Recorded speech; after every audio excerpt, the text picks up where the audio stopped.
All that matters is what you do on race day. Unless you go out and perform when it matters, when everyone's watching, it means nothing. It matters zero.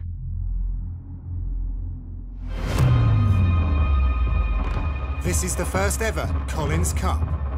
All the greatest athletes are here. Team Europe, Team Internationals, Team US. For the first time in history, the road to the Collins Cup starts here.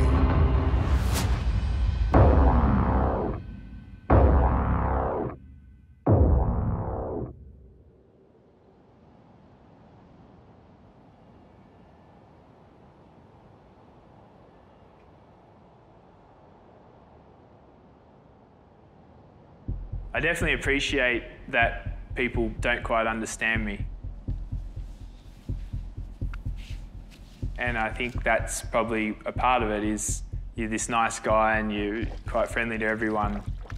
Oh yeah, real cold. Yet then competitively, people probably see a different side that is quite ruthless. You can't be the nice guy all the time. You know, the nice guy often finishes last. You have to have that other edge. It's not a tickling contest out there. I mean, we're there to beat each other, so. All I want to do is win. You know, I think it's pretty obvious the way I race. I give everything I've got to get to the front. I give everything I've got to stay there. And when I'm not leading, I take it personally.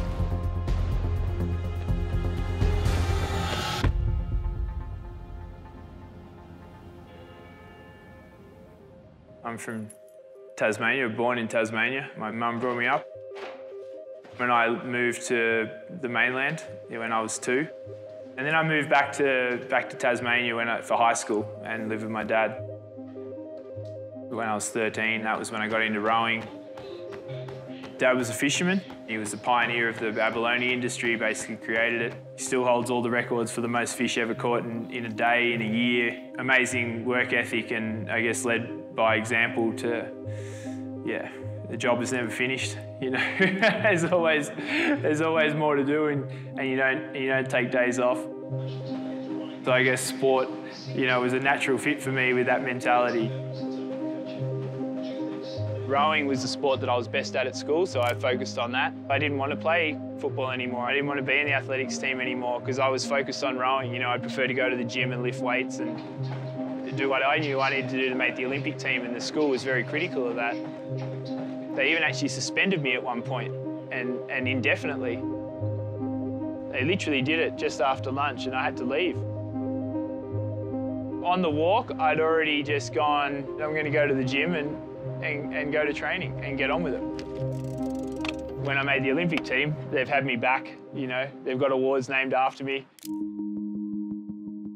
2006, I was 4th at the World Championships in rowing, in the elite rowing, and then in 2007, I was actually selected in the Australian cycling team and competed in the elite time trial at the World Championships.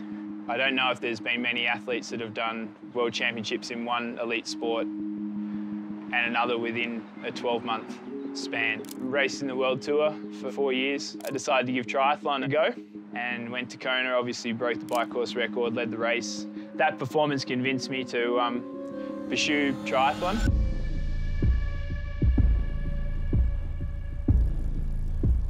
You know, it's funny, because when I'm on the bike, I appreciate my role in the team as being one of the helpers, and I don't have any personal desire, ambition. But when I'm in a triathlon, all I want to do is be in front.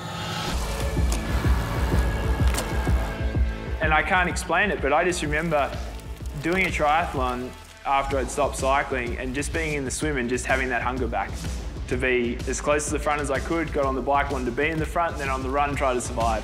And that was just a feeling I'd lost for whatever reason, where I just want to be the winner.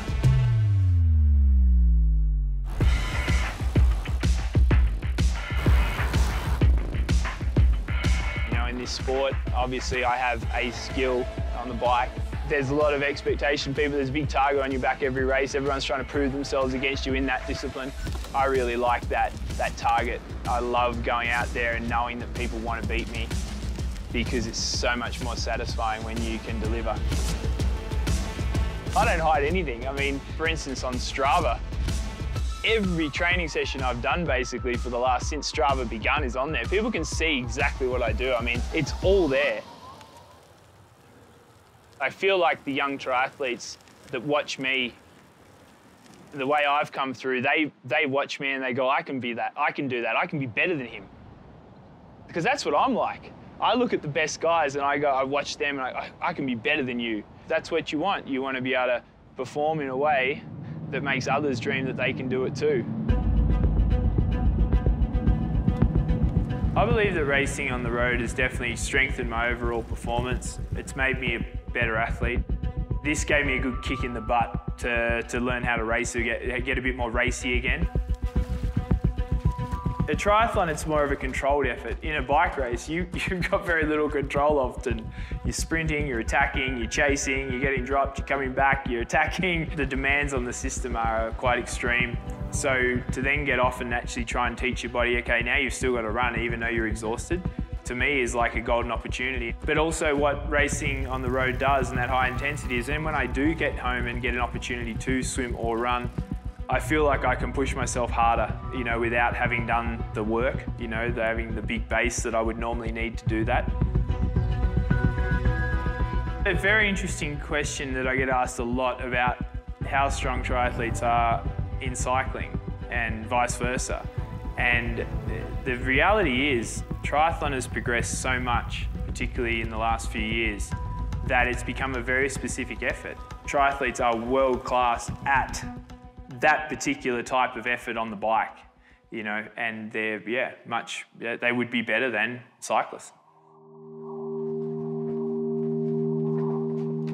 Years ago, the stigma of triathletes was really not a glorious one, and me being able to be at the level I've been at in both sports has helped bring a legitimacy to the sport of long-distance triathlon. And personally, I feel like I've been quite a good bridge, you know. I love that. I love being able to bring appreciation and respect to my sport and to my peers.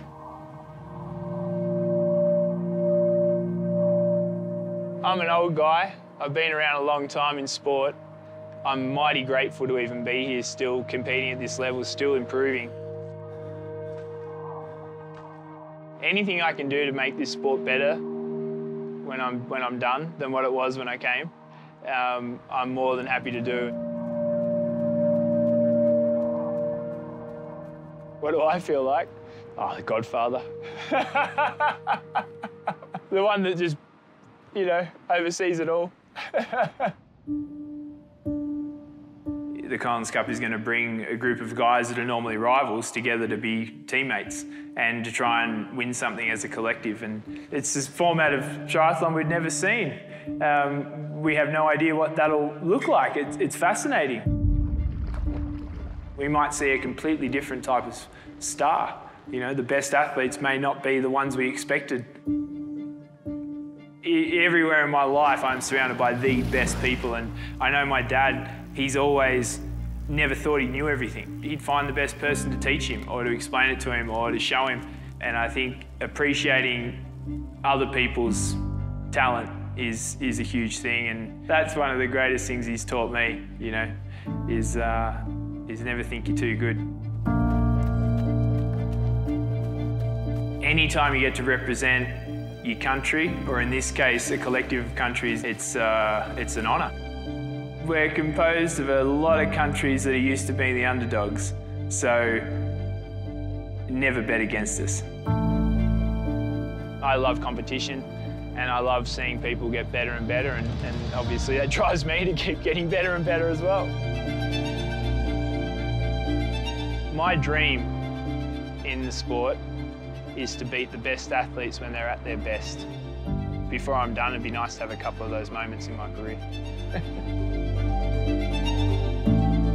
Lots of people have doubted me. A lot of people have told me I won't do a lot of things, and I've always got where I want to go. And there's still places that I'm looking forward to getting to.